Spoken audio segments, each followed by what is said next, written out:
तर नमस्कार मित्रांनो, मी तुमचा मित्र किरण. तुम्हाला तर माहितीच आहे आपली ट्रिप चालू आहे. गंगेश्वर मंदिर करून आलो आणि आता चाललो सोमनाथ मंदिर गुजरातला. गडी काय कॉमेडी करत करत आपलं मजा करत करत चाललं मंदिराला.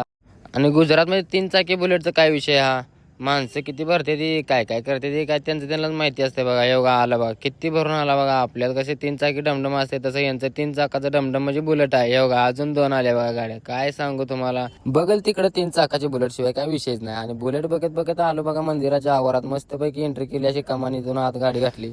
पार्किंगला गाडी पार्क केली आणि मंदिराच्या आवारात परत चालत चालत चालत चालत डिगी डिगी गेलो. गर्दी पण काय नव्हती एवढी. आणि विषय म्हणजे काय, आता इथं काय करता, इथं मोबाईल घेतलं काढून काय करता. आता मग किरणला तुमचा व्हिडिओ काढून तुम्हाला दाखवता काय येणार नाही, तर मोबाईल केला इथं जप्त. मंदिराच्या आतमध्ये मोबाईल नेला काय अलाउडच नाही. मग काय करता, मग आता बाहेर आल्यावरती व्हिडिओ जरा थोडंफार असं शूट केला. हा बघा नाईटचा शो मंदिराचा, किती भारी दिसते मंदिर. असं मंदिराला लाइटिंगच जबरदस्त केली हो. मग ती मंदिराची लाइटिंग बघत बघत म्हणलं आता चौघांचा मंदिरासोबत एक व्हिडिओ घ्यावा. काय तो पण गेटच्या बाहेरनच घ्यायचा. काय नशीब आमचं. असू दे, काय विषय नाही. आता मोबाईल आतमध्ये अलाउड नाही म्हणल्यानंतर बाहेरनं तर फोटो काढावे लागतील, कारण आठवणीच आपल्याला तेवढं ठेवायचे ते ना. मग असं करत करत मंदिराच्या बाहेर आलो. तिथे एक रायडर आपल्याला भेटला. तो रायडर होता म्हणजे मेजर. तो पण 12 ज्योतिर्लिंग करत होता. 1 टाइम एकटा करतोय वाघ.